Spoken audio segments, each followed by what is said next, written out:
लगता है कि बिल्ली थैले से बाहर आ गई है। उमर अयूब के बाद अलीमा खान ने भी फौजी क़यादत को इमरान खान की जानिब से खैर सगाली का पैगाम पहुंचा दिया है कि हमारी आपसे कोई लड़ाई नहीं है। दरअसल हमें लड़वाने वाली कुव्वतें नून लीग और PDM हैं। आप सिर्फ न्यूट्रल हो जाएं। मसला ये है कि न्यूट्रल तो इमरान खान के नजदीक जानवर होते हैं। फौजी क़यादत को मीर जाफर, मीर सादिक, डर्टी हैरी जैसे अलकाबात से नवाजना, उनकी बदतरीन किरदार कशी करना और फिर नून लीग को विलन करार देना किस किस्म की पॉलिसी है? सवाल ये है कि क्या फौजी क़यादत इमरान खान की जानिब से गुडविल जेस्चर का मज़बूत जवाब देगी? दूसरी जानिब हुकूमत की तरफ से एक बार फिर PTI को मज़ाकरात की पेशकश, और PTI की ना क्या जाहिर करती है? अमरीकी सेनेटर मार्को रूबियो की जानिब से पाकिस्तान की इमदाद पर कदगन लगाने इस्लामाबाद में जारी जमात इस्लामी का एहतजाज, IPPs के स्कैंडल समेत अहम मौज़ूआत पर तफसीली रोशनी डालेंगे नजम सेठी। अस्सलाम वालेकुम, आप देख रहे हैं सेठी से सवाल में हूँ सैयद आयशा नाज, मेरे साथ मौजूद है नजम सेठी साहब। अस्सलाम वालेकुम। सर साहब, as I see red, so we are gonna talk about red flags. Red flag या वो एक और भी कोई गाना भी है? या I see red, everybody loves an outlaw. Everybody loves an outlaw and I see red. I see red, so I see red, उससे तो मुझे याद आया थोड़े रेड फ्लैग्स की बात। Let's talk about the outlaws. वो शो के दौरान आप आउटलॉज की भी बात करें, चलें, क्योंकि ये बड़ी इंटरेस्टिंग टर्म है जिस तरह आप सबसे बड़ा एक्सप्लेन आउटलॉ कर तो रहे इस वक्त इमरान खान है हैं पाकिस्तान में ना। हाँ, so everybody loves him. Everybody loves him. So we love that song as well. But red flags नजर आ रहे हैं नून लीग को। आपको पता है actually between you and me सिर्फ नून लीग को रेड फ्लैग नजर नहीं आ रहा, फिर और किसको है? खान साहब को भी रेड फ्लैग नजर आ रहा है काफी अरसे से। अच्छा, और मेरा ख्याल है अब तो वो व्हाइट फ्लैग्स रेज कर रहे हैं। थर्ड फोर्स को भी रेड फ्लैग नजर आना शुरू हो गया है। अच्छा, हाँ, अब ऑल सारे इधर उधर हर जगह पे रेड फ्लैग्स। अच्छा, हाँ, हर स्टेक होल्डर के आगे उन सबको रेड फ्लैग्स नजर आ रहे हैं। अच्छा, लेकिन जो PTI से तवक्को नहीं थी वो ये थी कि वो वाइट फ्लैग्स रेस करे उनके हवाले से जिनको वो कभी ये कह चुके हैं कि जंगल का बादशाह, या इल्ज़ामात आयद कर चुके हैं कि अगर उनको कुछ हुआ तो वो ज़िम्मेदार होंगे। उन्होंने जो सुलह का पैगाम भेजा है वो खिलाफ़ी तवक्को है और लोग उसको बड़े इंटरेस्ट से देख रहे हैं। लेकिन कल आपने इसके बारे में बात की कि इससे कोई जादू नहीं चलेगा और कोई तब्दीली नहीं आएगी, लेकिन इसके बावजूद थेरीज जो मार्केट में चल रही हैं वो ये कि कोई मैसेजिंग शुरू हुई है बैकडोर। और उसके बाद उमर अयूब साहब ने जब ये कहा कि हम सिपा सालार के साथ मिलकर नून लीग की एफर्ट्स को कामयाब नहीं होने देंगे, तो सिपा सालार का लफ्ज़ इस्तेमाल करना, इज़्ज़त देना, एकदम जौहरी तब्दीली जो रवैये में और बयानिए में आई, अटैक में थोड़ी कमी आई, उसको लेके बहुत चहमगोयाँ हो रही हैं। और इस बात में वज़न जो डाल रहे हैं वो मज़ीद बयानात डाल रहे हैं, खुसूसन अगर इमरान खान साहब की हमशीरा करें, अली अमीन गंडापुर साहब आके ये बात करें तो तब वज़न लगता है बात में कि वाकई पाकिस्तान तहरीक इंसाफ सीरियस है और इसे परसू करेगी इस बयानिए को। मैं चाहती हूँ वो बयानात सुन लें हम, ताकि हमें पता चले लहजे क्या बता रहे हैं। जी, जनरल आसिम को एक पैगाम भेजा है कि हम आपसे सिर्फ रिक्वेस्ट कर सकते हैं और ये बड़ा मुल्क के खातिर आप न्यूट्रल हो जाएं। इमरान खान ने कहा है कि आप न्यूट्रल हो जाएं, आप न्यूट्रल होंगे, इस मुल्क को चलने दें। मेरी इदारों से रिक्वेस्ट है कि आप न्यूट्रल हो जाएं, इनके साथ रह के ये नहुसत का लानतान आप पे आ रहा है। लोग आपसे गिला कर रहे हैं क्योंकि लोग ये समझ रहे हैं कि आप इनको लाने वाले आप हैं। इनसे अपने आप को डिसएंगेज करो, वरना मजीद नफरतें आपके खिलाफ फैल रही हैं। और हमें कप्तान ने यह शऊर दिया था कि न्यूट्रल तो जानवर होता है।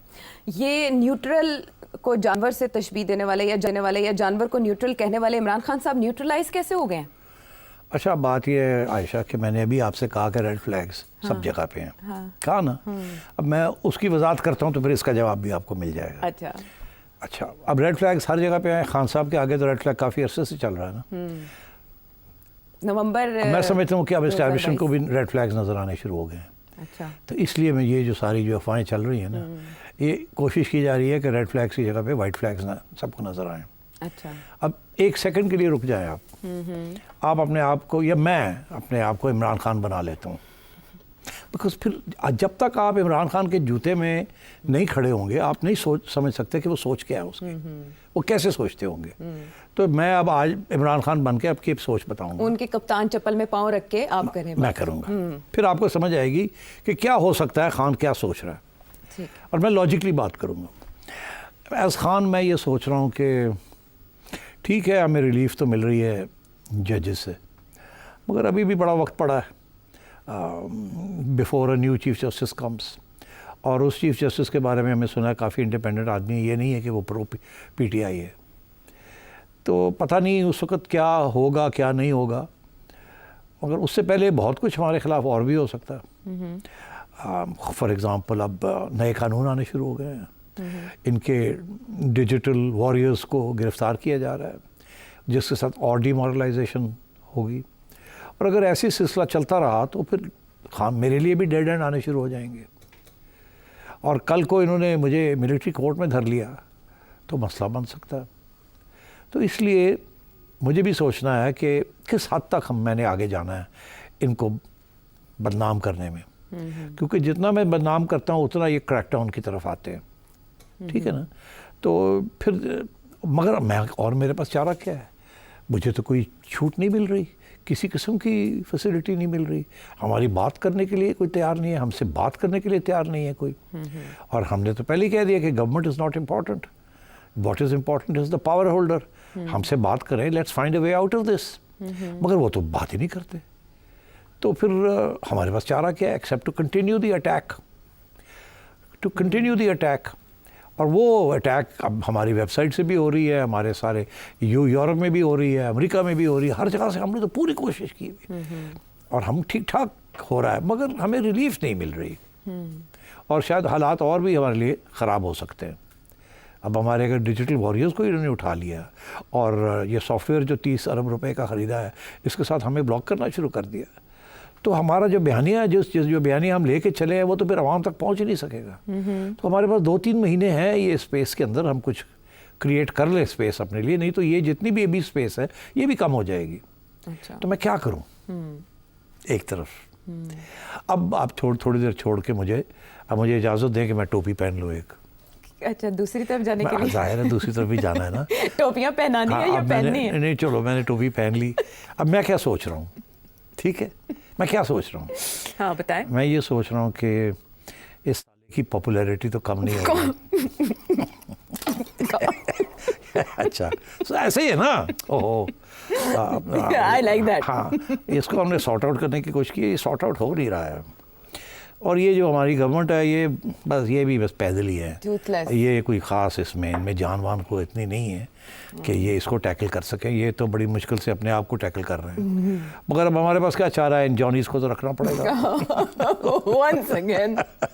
और वो जड़ा नवाज शरीफ है वो घर जाके बह गया है, और इधर मरीम भी हमारी पूरी बात नहीं सुन रही, और उधर शहबाज शरीफ जो है कभी इधर फुदकता है कभी उधर फुदकता है। तो यार मज़ा नहीं आ रहा है, इसको कोई टैकल नहीं कर रहा सही, सारा हमारे पे बोझ पड़ा हुआ है।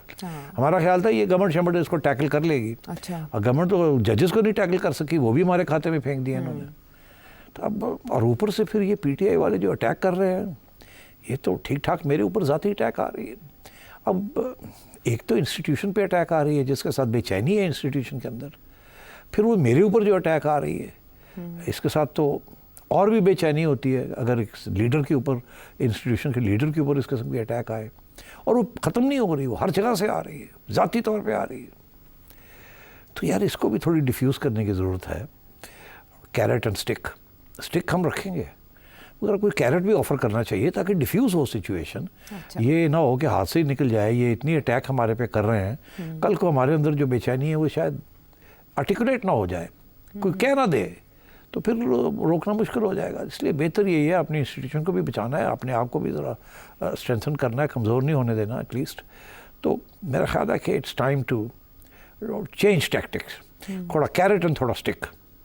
तो स्टिक तो उन्होंने कानून बदल रहे हैं, ये कर रहे हैं वो कर रहे हैं, तो अब कैरेट तो ठीक है, फिर वो कहता है हमसे बात करनी है तो क्या हर्ज है, एक लाइन खोल लेते हैं इसके साथ। अच्छा। और बड़ा सोच समझ के खोलते हैं, डायरेक्ट नहीं करते इसके साथ, इनडायरेक्ट लाइन खोल लेते हैं इसके साथ। हमारे पास क्या ऑप्शंस है, क्या हम इसको कह सकते हैं जिसके साथ ये थोड़ा पीछे हटे। तो ये हो सकता है कि एक तो अलीमा के साथ एक पैगाम दिया जा सकता है, कोई somebody can go and talk to her, somebody can go and talk to the dentist in Karachi, okay क्योंकि ये इतने अनरीजनेबल लोग नहीं, ये सुन लेंगे बात और ये जब आगे बात पहुंचा देंगे। हम तो ये डिनाई करेंगे कि हमारी कोई बातचीत इसके साथ हो रही है, हम तो इसके साथ नहीं कर रहे। हमने तो अब इंटरलॉक्यूटर्स ढूंढ लिए, एक आध वकील भी है जो काफ़ी फुदकता है, इधर आता है उधर जाता है। तो कोई लोग इस्लामाबाद में हैं, कोई पेशावर में है, तो इनको थोड़ा घेरते हैं, इन्हें कहते हैं मसला क्या है, बात करो हमारे साथ, क्या what is it you want, हम आपको, और हम will tell you what we want. मगर ये आर्म्स लेंथ ट्रांजैक्शन होगा। मतलब ये कोई नहीं कह सकेगा कि हमने इनिशिएट किया है या कोई हाई लेवल पे हुआ है। अच्छा, यानी दावा कोई नहीं कर सकेगा कि भाई अगला एनआरओ मांग रहा है। ज़्यादा से ज़्यादा ये कहेंगे जी हमें कोई मिलने आया था, मगर ये तो नहीं कहेंगे ना कि DGISI मिलने आया था या DGMI मिलने आया था, ठीक है ना, मतलब है कि या DGC भी मिलने आया था, कोई इधर उधर का कोई मिलने गया, ठीक है, जो कहेगा कि मेरे पास अथॉरिटी है टू टॉक टू यू। तो मेरा ख्याल है कि दोनों तरफ से इतनी आगे की बात बढ़ गई है कि दोनों को खतरे नजर आ रहे हैं एक दूसरे से। Trust deficit? ट्रस्ट नहीं आयशा, ट्रस्ट तो खत्म हो चुका है दोनों का। फिर क्या खतरे? जो इनमें से हावी हो गया उन्हें दूसरे ने फटे चुक देने दे। अच्छा। मगर इस वक्त दोनों जो है अंडर प्रेशर है। एक प्रेशर में है, उसकी पार्टी जो है कभी इधर जाती है कभी इधर जाती है, कोई फॉरवर्ड ब्लॉक सोचता है, कोई इधर जाता है, कोई पार्टी लीडरशिप के अंदर डिसरे है, कोई कहता है कि गंडापुर जो है वो CIA एजेंट है, कोई कहता है मरवत CIA एजेंट है, कोई कहता है ये एस्टैब्लिशमेंट के बंदे हैं। इल्ज़ाम एक दूसरे पे लगने शुरू हो गए। फिर lawyers group versus non lawyers group, फिर वो असद कैसर बैठा हुआ है वहाँ, वो अपना लाइन लेके बैठा हुआ है यहाँ। तो इस किस्म की चीज़ तो है ना PTI। और एक ये भी है ना कि भाई उन्होंने जितनी चालें चली सारी एग्जॉस्ट हो गई, कोई काम ना की, तो एक शायद इससे मायूसी भी, देखिए मायूसी भी तो होती है ना जबकि बात आगे ना बढ़े और आपको नज़र ना कुछ आए। मगर अब तो मैं ये समझता हूँ दोनों तरफ से कुछ ये फैसले हुए हैं कि यार कुछ थोड़ा प्रेशर कम किया जाए।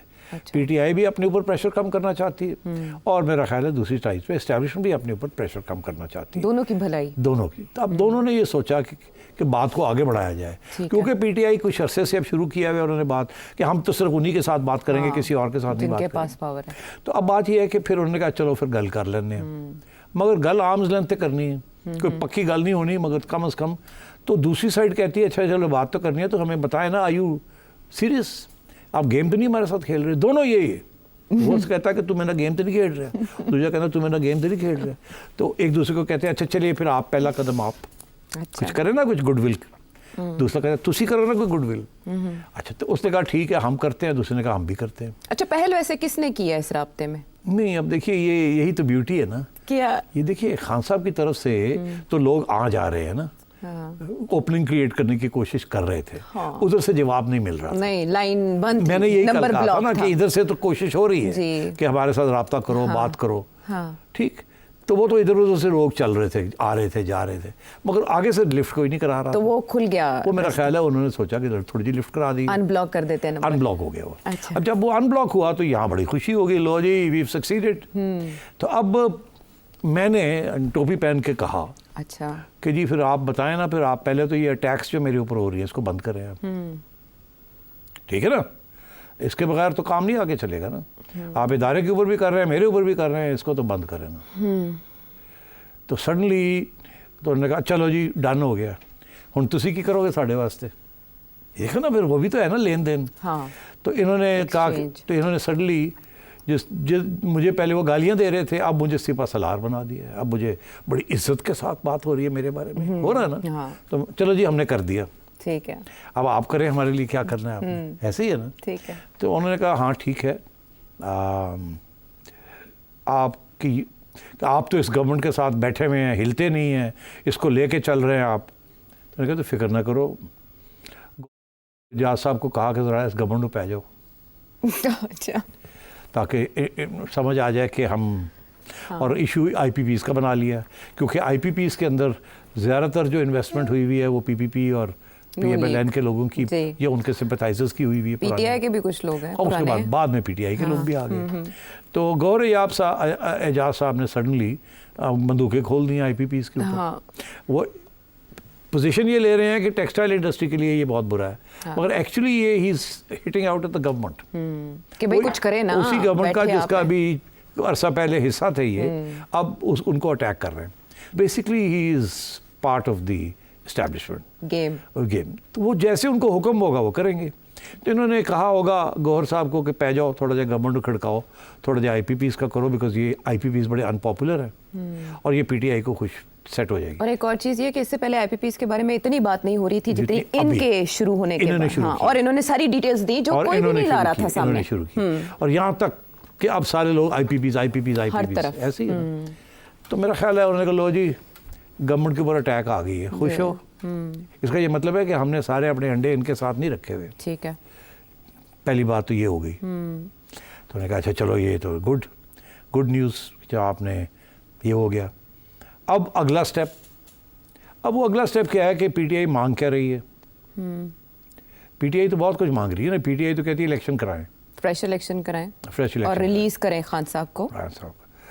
ठीक। उन्होंने आगे से कहा होगा या मैंने कहा होगा कि देखें वो तो बड़ा मुश्किल है, that you know that's not, वो तो मैक्सिमम डिमांड है ना आपका, वो बाद में बात हो सकती है कि, मगर अभी ये है कि अभी तो आपका एक इशू है ना कि आपको सीटें नहीं मिल रही पार्लियामेंट में। वो ठीक है ना, वो तो देखें ना, वो हम कंट्रोल कर सकते हैं। वो तो इस वक्त इलेक्शन कमीशन और पार्लियामेंट जो है आपके, I can sort them out, कोई ऐसी बात नहीं। आई सेंड अ मैसेज, मगर you have to then tell me that you will behave in parliament. ये तो नहीं कि आपको सीटें मिल जाएं और आपने वहाँ हर किस्म की रुकावटें क्रिएट कर दें जिसके साथ इकोनॉमी का असर हो जाए। That we will not allow. हमें सम गारंटीज चाहिए that you will not disrupt the economic revival या इकोनॉमिक स्टेबिलिटी का प्लान है अपना। ये नहीं कि आप अमेरिका में जाके IMF के ख़िलाफ़, और ये भी आपको बंद करना पड़ेगा। तो उन्होंने कहा चले हम करते हैं, बट हमें पहले पार्लियामेंट के अंदर तो सीटें तो दे। फिर कहा वो हो जाएगा, कोई ऐसी बात नहीं है, वो एज वी मूव अलोंग वो भी हो जाएगा, महीना 2 लगेंगे, हो जाएगा, वो कोई ऐसी बात नहीं है।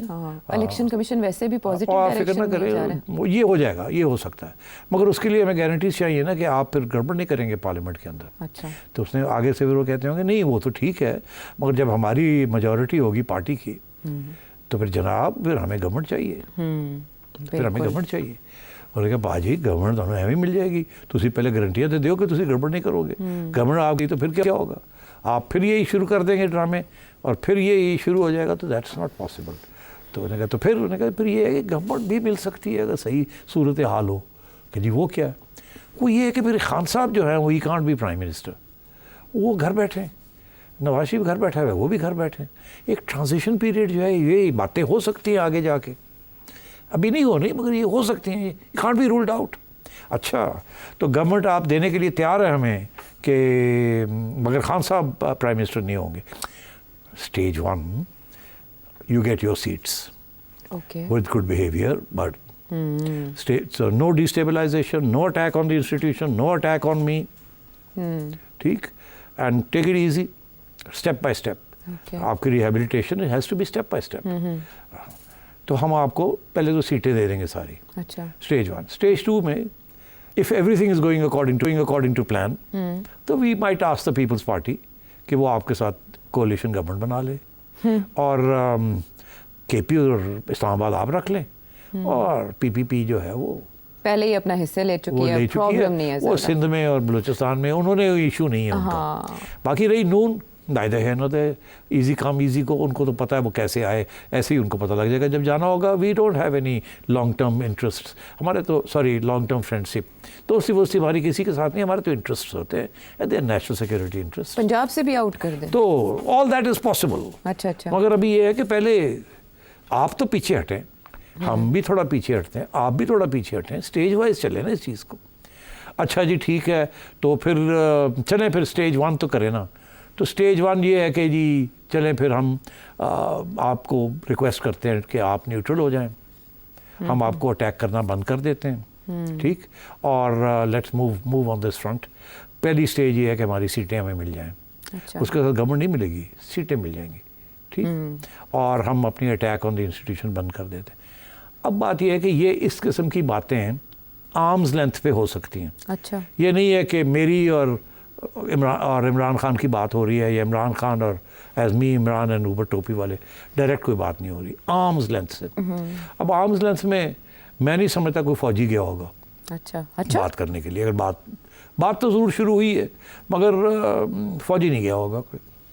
फौजी ने किसी सिविलियन को भेजा होगा या इनडायरेक्टली कांटेक्ट किया होगा। अच्छा। और ऐसे फौजी हैं जिनके तल्लकात हैं with people in the PTI, okay, और उनके ज़रिए मैसेजेस कैन बी कन्वेड, जो कि ये हो कि ऑथेंटिक मैसेज है, ये नहीं है कि हवा में कोई मैसेज है। अच्छा, अगर कोई सीनियर फौजी एक सीनियर सिविलियन को बुला के कहता है कि गो एंड डू दिस, अच्छा, तो वो फिर एक सीरियस चीज़ ली जाती है। एस्टैब्लिश्ड हो जाती है ना वो। तो ये जो हाँ, सारी serious है। चीज़ें आप सुन रहे हैं कि डेंटिस्ट साहब भी हरकत में आए हुए हैं, और उधर फवाद चौधरी साहब भी तो एक्टिव हुए अलीमा ना। भी एक्टिव हैं, फवाद चौधरी साहब और भी आज एक्टिव आपने देखा या आज या कल मुसद्दक मलिक साहब ने भी एक चाल चल दी कि as government we are ready to talk.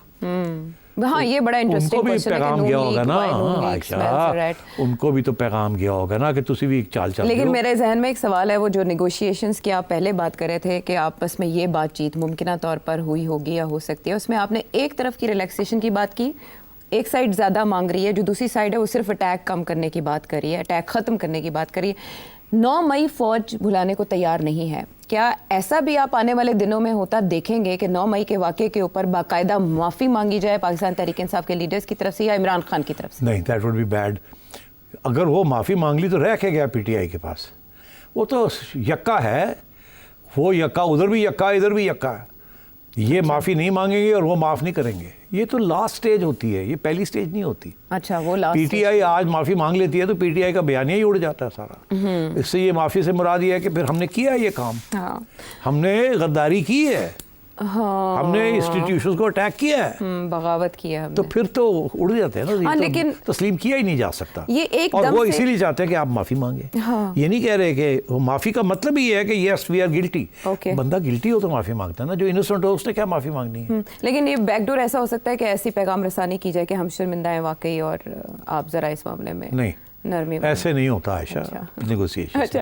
शर्मिंदगी कोई नहीं होती, वो इट्स एडमिशन किसी किस्म की करनी नहीं है। इसीलिए तो वो कह रहे हैं हम तो, हमारा डेमोक्रेटिक राइट है कि हम कहीं भी जाकर डेमोन्स्ट्रेशन करें, ये जीएचक्यू हो या कहीं और हो, doesn't matter, we have a right to demonstrate as long as it's a peaceful demonstration, and by the way the law doesn't stop you from doing that. ठीक। तो इसलिए इलेक्शन कमीशन के बाहर कर सकते हैं, पार्लियामेंट के बाहर कर सकते हैं, तो जीएचक्यू के बाहर क्यों नहीं कर सकते? GHQ is a subordinate department of the department of defence under the constitution. जी, इदारे का एक महकमा। तो ये किसी किस्म की तस्लीम नहीं की जाएगी। हाँ। इसको नहीं मानेंगे कि हमने कोई साजिश की थी, हमारा कोई मकसद ये था, और दूसरी तरफ से वो प्रेशर रहेगा कि माफ़ी मांगो माफ़ी मांगो। वो ये तो नहीं कह रहे कि तस्लीम करो, मगर इनडायरेक्टली तस्लीम ही होगी ना कि हमने अफसोस का गड़बड़ की। इजहार कर लें, तो ये मजम्मत कर नहीं लें। होगा। तो आप कह रहे हैं कि बयानिया पिट जाएगा अगर ऐसा करते हैं, लेकिन क्या ये एकदम यू टर्न लेने से या सिपा सालार दोबारा एहतराम के लक़ब और इन बातों की तरफ आने से पीटीआई का सपोर्टर परेशानी है कि डील हो गई? बिल्कुल नहीं। पीटीआई का supporter black is black and white is white. वो पीटीआई जो इमरान खान कहेगा वो इज़ राइट। अच्छा। आज इमरान खान कह रहा है कि मैं बड़ा एंटी इस्टेब्लिशमेंट हूँ, कल वो यही इसी इस्टेब्लिशमेंट के साथ बैठ के और हुकूमत करना चाहेगा, तो पीटीआई के जो सपोर्टर्स हैं वो कहेंगे वाह वाह दिस इंस्टीट्यूशन इज़ ग्रेट। आज कह रहे हैं दिस इंस्टीट्यूशन। तो जो लोग ये कहते हैं ना कि ये एंटी इस्टेब्लिशमेंट मूवमेंट है, it's not an anti establishment movement. Then This is not an anti-establishment movement. This is a movement to bring the establishment on the side of Imran Khan. इसके आप साइड्स लें। देखिए, इसी तरीके के साथ जब इस्टेब्लिशमेंट इमरान खान कहता था कि न्यूट्रल, तो होती कोई नहीं चीज़, यही कहता था ना, जानवर होता है, जानवर होते हाँ, हैं। मतलब उसका माइंड नहीं तो होता। आज मेरा ख्याल है मुस्लिम लीग नून का ये मौक़िफ़ होगा कि न्यूट्रल क्या बात हुई, ठीक है। आप समझे? हाँ, वो इसी को लेके तनकीद करें। Neutral, no there is no such thing. चलें, कौन सी पार्टी कौन से गियर में है, इस पर हम बात तो करें। ये मैं नून समझ लीग- रहा हूँ, जाते हाँ, जाते कह दूं कि ये अब गेम प्लेइंग चल रही है, ठीक है। दोनों साइड से, हाँ। To defuse tension. और ये सीरियस है, ऐसा हो सकता है? मुझे आपका एनालिसिस इस पे चाहिए। क्या? ये आपने जो भी बताया। Nothing is going to happen. वो पीछे हटेंगे, ये पीछे हटेंगे, फिर ये ख़राब हो जाएगा काम, फिर गड़बड़ होगी, फिर खान अपनी लाइन चेंज करेगा। अच्छा। और ये मामला चलेगा। अभी इन द नेक्स्ट मंथ और 2 कुछ नहीं होने वाला। अच्छा। बट मैं आपसे ये कह रहा हूँ कि ये इस तरीके के साथ भी, इस टेंशन के साथ भी मामला मुल्क नहीं चल सकता।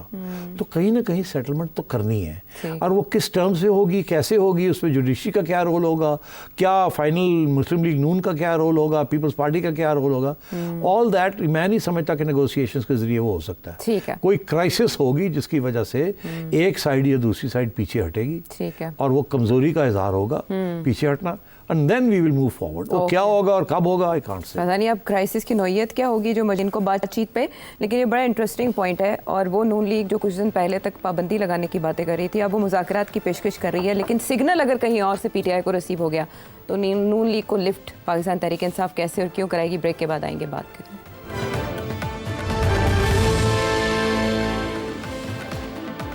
शो में एक बार फिर खुशामदेद। कॉन्स्पिरेसी थेरीज पाकिस्तान में और सियासत में हमेशा चलती हैं, हमेशा। पहले पाकिस्तान तहरीक इंसाफ और एस्टैब्लिशमेंट की जब बॉन्डिंग थी तो नून लीग ने उसमें अपनी जगह बनाने की कोशिश की, और अब वो वक्त है कि पाकिस्तान तहरीक इंसाफ की तरफ से ये कोशिश की जा रही है कि ये जो लव बॉन्ड है या फेयर है, इसके दरमियान अपनी जगह तलाश की जाए। उस पर आपने एनालिसिस भी दिया। मुसद्दिक मलिक साहब बहुत गुस्से में दिखाई दिए हैं, उन्होंने प्रेस कॉन्फ्रेंस में क्या कहा है वो शामिल करूंगी मैं, फिर उसके बाद समझना चाहती हूँ कि उनकी बॉडी लैंग्वेज क्या बता रही है, नून लीग किस मूड में है। जी, हम कहते हैं बात करें, आप कहते हैं धरना करें। बात करें या धरना करें, हम कहते हैं कि आइए बैठे सुलझाएं।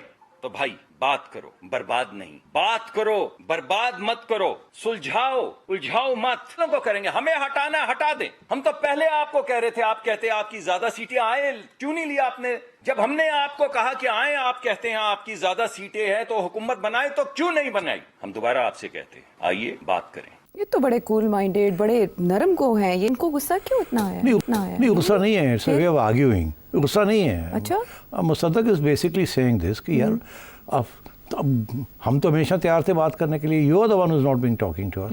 तो अब ये धरने शरने बंद करें। मैं आपको बताऊं क्यों मुसद्दक बोला है। इशू तो ये है ना, क्यों ये उन्होंने बात कही है।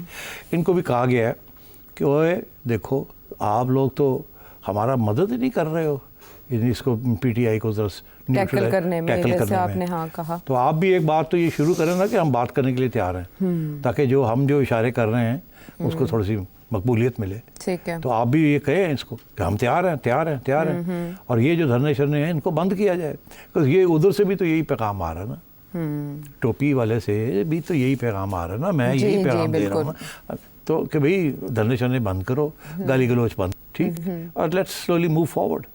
तो और आप तो ये भी मुसद्दक भी वही कह रहा है। मगर मैं आपको एक बात बताऊँ, मैं खुश नहीं हूँ with the performance of this government. अभी तक इन्होंने मईशत के ऊपर भी काबू नहीं किया सही तरीके से।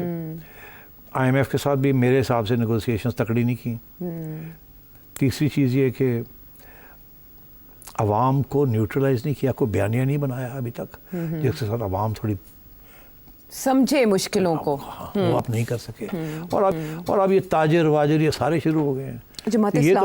ये तो हमारे लिए प्रॉब्लम बन सकता है। और आप लोग कर क्या रहे हैं? सारा आपने हमारे पे बोझ कर दिया। आप तो बस बैठे हुए और कभी इधर जा रहे हैं, कभी इधर जा रहे हैं। आप कर क्या रहे हैं? आप कुछ मिल नहीं रहा, इधर उधर आनियों जानियों से भी नहीं मिल रहा। ऐसे तो कुछ नहीं मिलना। तो मतलब है ये कोई डिलीवरी भी तो दे ना। ये सारा बोझ जो है, अब जमात भी खड़ी हो गई है, अब वो भी खड़ा हो गया। अब तो इसलिए मेहरबानी करें, कुछ शो सम रिजल्ट्स। सारा हमारे पे बोझ ना डालें।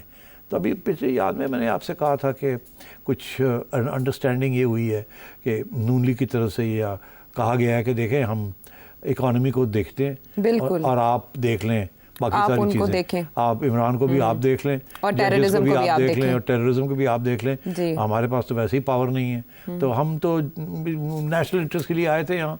और इदारे भी सारे आपके कंट्रोल में है, पुलिस भी आपके पास है, रेंजर्स भी आपके पास है, तो इंटेलिजेंस एजेंसी भी आपके पास है। हमारे पास तो है कुछ नहीं, तो हम कैसे टैकल करेंगे?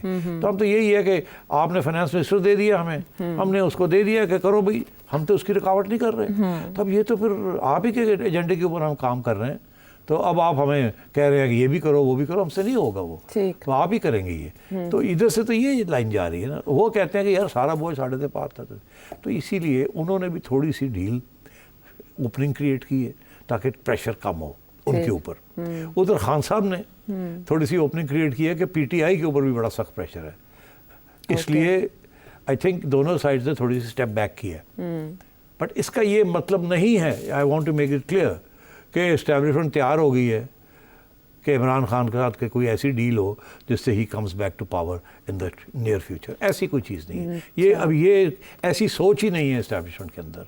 और आई एम सेइंग दिस। और अगर खान साहब का ये ख्याल है कि इसके साथ ये होगा, ये नहीं होगा, अलबत्ता ये ज़रूर है कि इस किस्म की जब सिचुएशन हो जाए, इतने शदीद किस्म के और सख्त इख्तलाफात हों, कॉन्फ्रंटेशंस हों, तो उसके लिए डिफ्यूज़ करने के लिए वक्त लगता है। और अभी जो PTI है, they are using, they hoping and praying कि जुडिशरी जो है उनको रिलीफ देगी।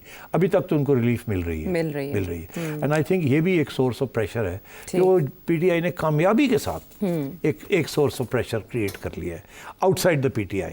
तो अब देखिए ना, अगर आप टोपी पहना दें फिर 2 मिनट के लिए, तो एक तरफ जुडिशरी मेरे पे प्रेशर डाल रही है, एक तरफ PTI जो है उनके सोशल मीडिया मेरे पे। अब मैं PTI को तो बंद कर दूंगा, जेल में भी डाल दिया, और अब वो कानून भी मैं ला रहा हूँ लोगों को, तो ये कुछ हद तक तो मैं कंट्रोल कर लूँगा। मगर यार ये बाहर भी बैठे हुए हैं, अमेरिका में भी बैठे हुए हैं, जिनीवा में भी बैठे हुए हैं, कांग्रेस को भी मेरे खिलाफ कर रहे हैं, तो प्रेशर तो है ना।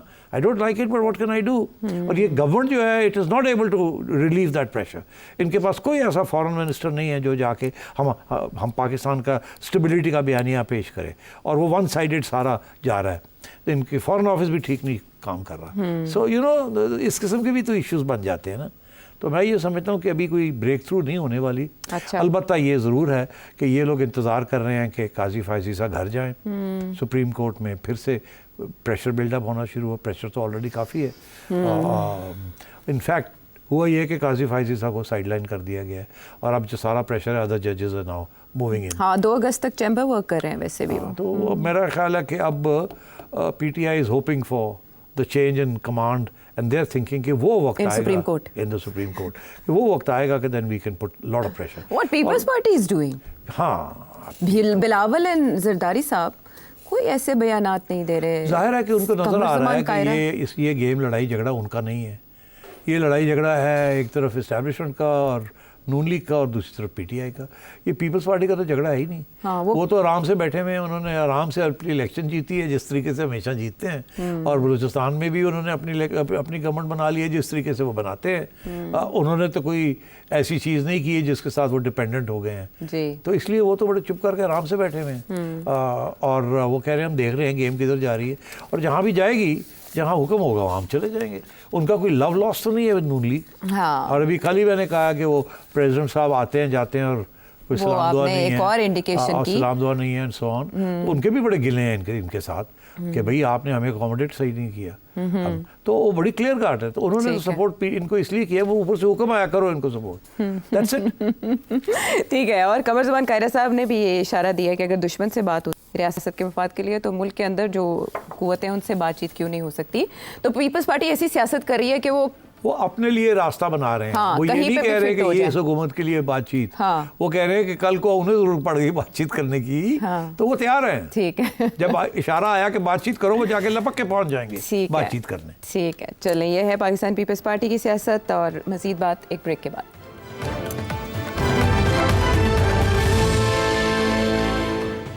तो मैं एक बार फिर खुशामदीद, और अब सेठी साहब से आपके सवालात। इरफान मस्कत से, ये जो हमारे कौमी लीडर बिलखसूस मियाँ नवाज शरीफ साहब और इमरान खान साहब, ये जो आवाम को बयानिया देते हैं, क्या इनका बयानिया आवाम की फलाह बहबूद होना चाहिए? क्या इनका बयानिया मुल्क की तरक्की और खुशहाली होना चाहिए, या इनका बयानिया एंटी इस्टेब्लिशमेंट होना चाहिए? मैं ये बात समझने से कासर हूँ कि जब कोई हमारा कौमी लीडर एंटी इस्टेब्लिशमेंट का बयानिया देता है तो वो पॉपुलर हो जाता है। क्या ये मुल्क के लिए अच्छा है? क्या सियासतदानों को ये जेब देता है कि वो ऐसा बयानिया बनाए जिससे अवाम के दिलों में फौज के लिए नफरत पैदा हो जाए? खुद को अवामी लीडर कहते हैं, तो फिर अवाम ही की बात करे ना।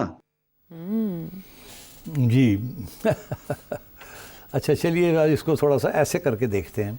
आप इसको देख रहे हैं कि ये एंटी इस्टेब्लिशमेंट बयानियाँ करके पॉपुलर हो जाते हैं, और क्यों ये करते हैं? अब अगर आप इनसे पूछें आप, तो वो भी हक बजा हैं। वो कहते हैं हम तो कभी भी एंटी इस्टेब्लिशमेंट के ख़िलाफ़ बयानियाँ नहीं बनाते, हम तो इस्टेब्लिशमेंट का सहारा लेके पावर में आना चाहते हैं और इस्टेब्लिशमेंट की खिदमत करना चाहते हैं। मगर होता ये है कि हमें काम नहीं करने दिया जाता, और इस्टेब्लिशमेंट जो है वो बहुत छोटी छोटी चीज़ों पे नाराज़ हो जाती है, हमसे खुद लेके आती है, फिर नाराज़ हो जाती है, फिर हमारी छुट्टी करा देती है, और हमारे दुश्मनों के साथ मिलकर हमारी छुट्टी करा देती है। तो फिर हम कहाँ जाएँ? तो फिर उस स्टेज पे जब हमारे पास और कोई रास्ता नहीं होता, तो फिर हम कहते हैं कि जी हमारे साथ ये हुआ। और वो जब हम ये बात करते हैं तो फिर इस्टेब्लिशमेंट को तकलीफ़ होती है, और जब वो तकलीफ़ होती है तो फिर प्रेशर पड़ता है इस्टेब्लिशमेंट के ऊपर, फिर वो सोचों में पड़ जाते हैं कि यार हमारा मुंह कैसे बंद किया जाए।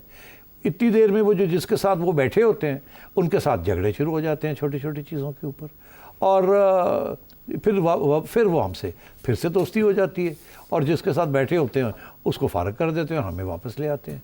तो हम तो एंटी इस्टेब्लिशमेंट बयानियाँ नहीं बनाते, हमें कंपेल किया जाता है क्योंकि हमें चलने नहीं दिया जाता, और छोटी छोटी चीज़ों के ऊपर नहीं चलने दिया जाता। इसीलिए तो नवाज शरीफ कहता है मुझे क्यों निकाला, एक दफ़ा नहीं, 2 दफ़ा नहीं, 3 दफ़ा, और अब खान साहब भी वही लगे हुए मुझे क्यों निकाला। उससे पहले जुनेजो कहता था मुझे क्यों निकाला, भुट्टो कहता था मुझे क्यों निकाला, सारे यही कहते हैं। और सबको लाने वाले कौन थे? इस्टेब्लिशमेंट लाने वाली थी।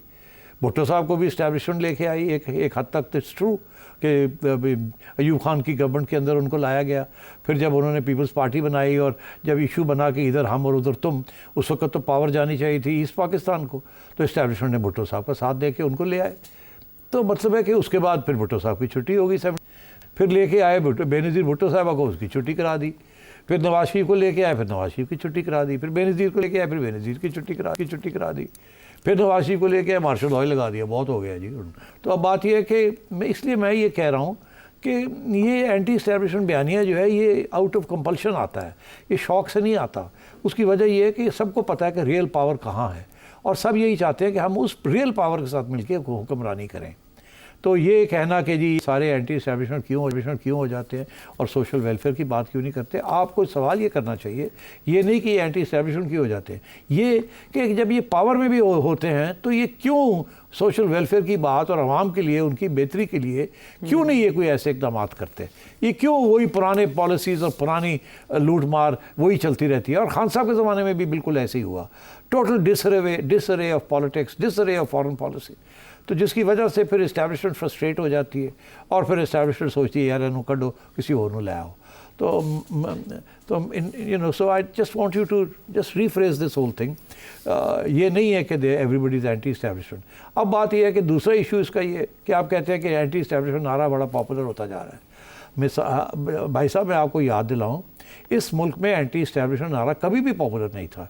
इस मुल्क में पंजाब के अंदर और KP के अंदर खसूसन और आज़ाद कश्मीर में इस्टेब्लिशमेंट या फ़ौज की बहुत इज़्ज़त थी। सिर्फ एक ऐसा आया था 1971 में कि थोड़ी देर के लिए थोड़ी सी गड़बड़ हो गई थी because of what happened in east Pakistan, और जो जंग हम हार गए थे। अगर अदर देन दैट बहुत इज़्ज़त थी। तो ये क्यों, वो इज़्ज़त कहाँ चली गई, अब कैसे गई? वो यही हुआ कि वो लोग भी ये देखते हैं कि यार ये कोई भी हुकूमत आती है वो लाते हैं फिर छोटी करा देते हैं, चलने नहीं देते, और ये क्यों है ऐसे?